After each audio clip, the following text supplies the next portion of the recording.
Moving on to women's basketball. Team USA, led by Asia Wilson and Breanna Stewart, got off to a dominant start in the 2024 Olympics by beating Japan 102-76. But according to the Olympics official website, Team USA's win over Japan only drew 13,040 fans, which was the lowest attended game among the opening 6 matchups in group play. The Serbia versus Puerto Rico game was the second worst attended game, with 15,324 fans in attendance, while Spain and China had the largest crowd with 27,021 fans in the building. 4 of the 6 opening games drew over 20,000 fans. This had some observers wondering if the presence of Caitlin Clark and Angel Reese would have the stands packed for Team USA. Speaking to NBC's Mike Tirico, South Carolina coach Dawn Staley said Clark's chances of making the team would have been a lot higher if she and her fellow committee members were selecting the roster today rather than several weeks ago. Look at this quote here. Caitlin Clark is just a rookie in the WNBA. Wasn't playing bad, but wasn't playing like she's playing now. If we had to do it all over again, the way that she's playing, she would be in really high consideration of making the team because she's playing head and shoulders above a lot of people. It's hard to argue the impact Clark has had on both ratings and attendance for the WNBA. This is something that I've said, y'all. And to buffer my point, take a look at this full screen, please. Not only did this year's WNBA All-Star Game set a record with 3.4 million viewers, an increase of over 300% from the 2023 game, but the top 12 WNBA broadcasts this season have all been Fever games. Top 12. On top of that, the Fever lead the WNBA in attendance at over 16,000 fans per game, over 4,000 more than the next closest team. So the next closest team, ladies and gentlemen, aren't even averaging 12,000 fans. But the Indiana Fever are averaging 16,000. The WNBA game, although it's growing in popularity, Olympic competition is Olympic competition. Nevertheless, for Team USA's game, rife with stars, expected to blow out their competition, they drew the worst crowd. Lowest attendance of the Olympics. Far be it for me to say it, but I'm going to say it anyway. Didn't I tell y'all? Where's everybody at now? It's about competition. It's about competition. It's about competition, right? Right? How does it feel, Team USA, to have 6 games, 4 of them drew over 20,000? And the one that did it still drew 2,000 more than you. That means that outside of the 2,000 more than you, for the Puerto Rico game, I think it's Serbia, right? Outside of that, the other games drew more than 6,000 fans compared to you. How does it feel? See, we want to act like marketing and business don't play a role in all of this. Have you ever been to the Olympics? Do you know they'll remove you from events if they have a sponsorship deal with Coca-Cola and you drinking a Pepsi? I would know. I've been to 2 of them. I covered the Olympics in Sydney, Australia in 2000. I covered it in Athens, Greece in 2004. I would know. I ain't been back since. Don't want to go back. I can't stand the Olympics. I'm not talking about the games. I'm not talking about the competition. I'm talking about the way the Olympics treats people, particularly the media.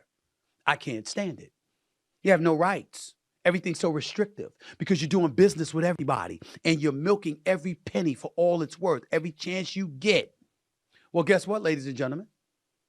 That's why you should have had Caitlin Clark and Angel Reese, because they are a draw. I never once said that Caitlin Clark should have been on the team ahead of the 12 people selected ahead of her because of basketball. I said marketing matters in everything. Promotion matters in everything. And you're not going to get around that. That is what I said. And you go over to Paris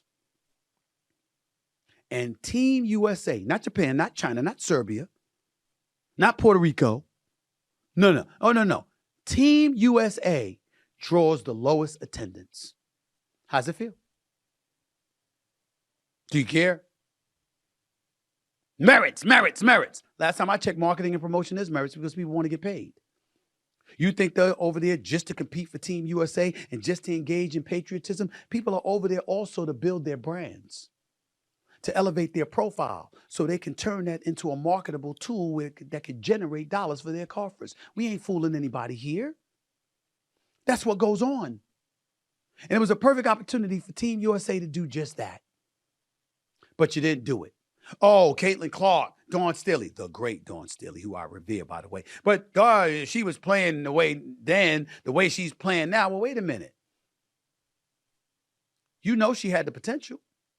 You know, playing amongst other stars, with her marksmanship, she could have made big things happen.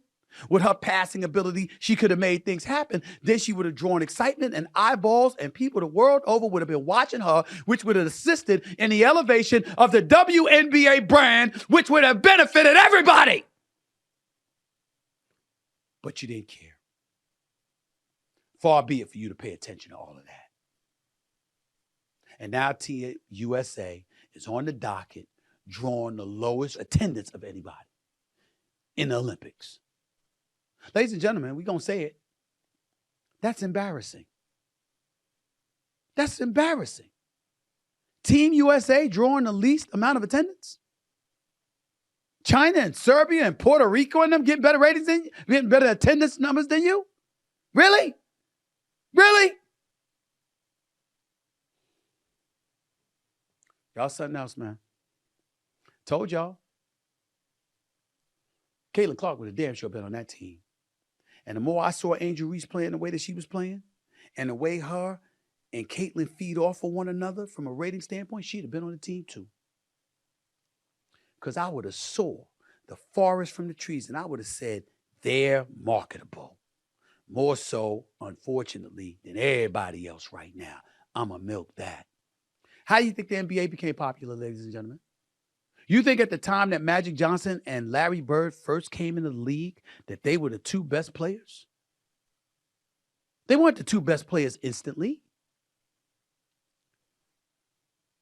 But the NBA, from Larry O'Brien and Commissioner David Stern and others, saw what was happening right before their very eyes and marketed the hell out of them to the point where they were competing against one another in commercials for Converse and McDonald's. And look at what the NBA became. Even when Jordan was ascending and the league clearly saw that that was the dude, and Nike was marketing the living hell out of Michael Jordan. I want to be like Mike.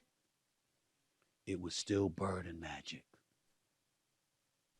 Even with Kareem as a teammate, and James Worthy as a teammate, and Byron Scott as a teammate, and Kevin McHale, and Robert Parrish, and Danny Ainge, and Dennis Johnson, and Gerald Henderson, and Cedric Maxwell, Cornbread Maxwell, and ML Carn, all that. It was still Bird and Magic. Why? Because that's how you built the profile of the damn sport. The NBA had that foresight. The sneaker companies and everybody else had that foresight. And now the NBA just finished doing a deal for 11 years and $77 billion. Marketing matters. Promotion matters. But y'all wanted to ignore your boy Stephen A. And now look. Lowest attendance amongst the teams. Everybody had better numbers, attendance-wise, than Team USA. That's just embarrassing. That's just embarrassing. Ain't the girls' fault. Ain't the players' fault. The committee who selected that roster and left Caitlin Clark off, and yes, Angel Reese too. It's y'all fault. No matter how you benefit, no matter how the cachet of the WNBA elevates, remember, it could have been even better. You messed it up.